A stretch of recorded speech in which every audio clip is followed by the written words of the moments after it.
എടാ നെയ്മർ മോനോ നീയാ എന്തമനോ ഇന്നലെ ജർമ്മനിന്റെ ഒപ്പരം ജയിച്ചല്ലേ? യെസ് ജയിച്ചു. നിങ്ങളൊരു ഗോളും അടിച്ചല്ലേ? യെസ് അടിച്ചു. എന്നാ നിങ്ങളെ ഉദ്ദേശം കൊപ്പെടുക്കണം, കലിപ്പടക്കണം. നിങ്ങൾ എന്തെങ്കിലും ആയിക്കോ. നിങ്ങൾക്ക് ബ്രസീലിന്റെ ടോപ്പ് സ്കോറർ ആരാന്നറിയാ? അത് നീയല്ലേ? അതെ, ഞാൻ 79 ഗോൾ അടിച്ചിട്ടുണ്ട് ഞാൻ. ഇംഗ്ലണ്ടിന്റെ ടോപ്പ് സ്കോറർ ഹാരി കെയ്ൻ എത്ര ഗോൾ അടിച്ചിട്ടുണ്ടെന്നറിയാ?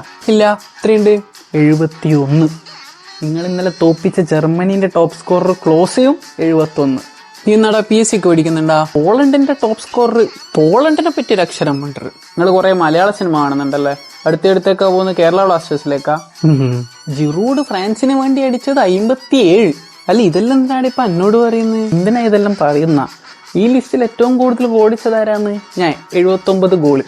ഇനി നിങ്ങളെ കാര്യം, നിങ്ങൾ 30 വയസ്സായതിനു ശേഷം മാത്രം അത്ര ഗോളിച്ചിട്ടുണ്ടെന്നറിയാം നിങ്ങൾക്ക്? എത്രയാ? 85.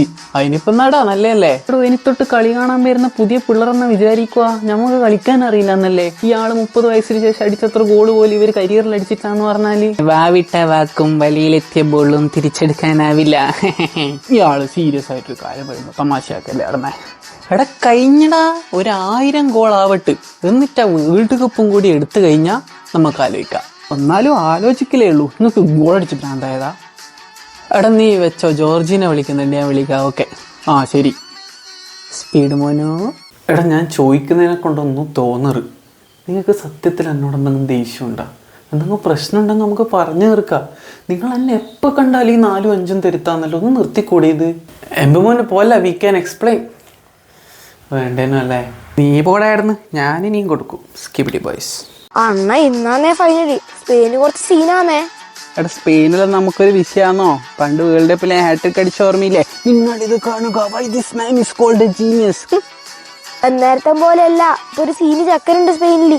അതാരാടാ ആ അവതാരം? 17-ാം വയസ്സിൽ തന്നെ ഫുട്ബോൾ ലോകം ഇളക്കി മറിച്ച ആ ചെക്കന്റെ പേര് ലാമിൻ യമാൽ എന്നാണ്. കാണേ കൊടുത്തോന്ന് കാണുന്നില്ലല്ലോ. അങ്ങോട്ടല്ല, തായോട്ട് നോക്ക്.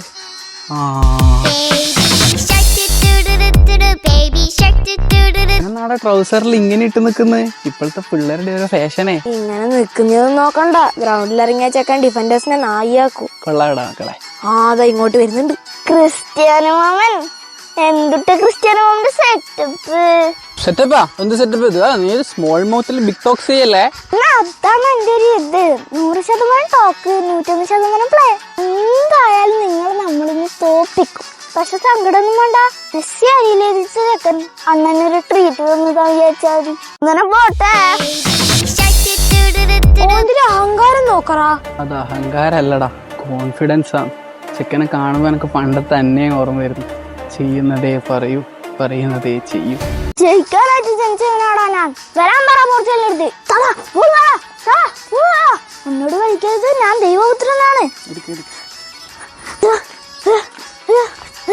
സ്പെയിന് കപ്പെടുത്തു കഴിഞ്ഞാൽ പിന്നെ ബാലൻ ഡോർ എമാലിന് തന്നെ ആയിരിക്കും അല്ലേ? അത് പിന്നെ ഉറപ്പല്ലേ? വലിയ വലിയ ടൂർണമെന്റുകളല്ലേ ഇതല്ലേ? ആ പിന്നെ വേൾഡ് കപ്പിന് തൊട്ട് താഴേക്ക് വരും. അല്ലെങ്കിൽ ഈ ബാലൻ ഡോറിൽ നേഷൻസ് ലീഗ് ഒന്നും അങ്ങനെ കണക്കാക്കാൻ പാടില്ല. അത് ശരിയാ, അത് ശരിയാ. ഇതെല്ലാം വെറും ഫ്രണ്ട്ലി ടൂർണമെന്റ് അല്ലേ? അഴുക്ക ടൂർണമെന്റ്, യൂറോ കപ്പിനേക്കാൾ മോശം. മോനെ, 2 കാര്യത്തിലാണ് അണ്ണനിപ്പം മോന്റെ ടീമിനെ തോപ്പിച്ചത്. ഒന്ന്, നമ്മളെ ടീമിനെ മോൻ പുച്ചാൾട്ടി ആക്കി കളയും. അത് മോശമല്ലേ? 2, മോന്റെ കുറച്ച് ഫാൻസ് മോൻ 2 കളി കളിക്കുമ്പോ കന്നിയും മെസ്സിനെയും വെച്ച് മോനെ കമ്പയർ ആക്കാൻ തുടങ്ങി. കുറച്ചും കൂടി കയ്യട്ടെ, ഒരു 10-15 കൊല്ലം കളിച്ചിട്ടല്ലേ നമ്മൾ ഈ ലെവലിലെത്തിയേ. സമയമുണ്ട് മോനെ, ഒരു 5 വേലൻ്റെ എടുക്കാൻ ഇനി സമയമുണ്ട് കേട്ടാ, വിഷമിക്കണ്ടേ.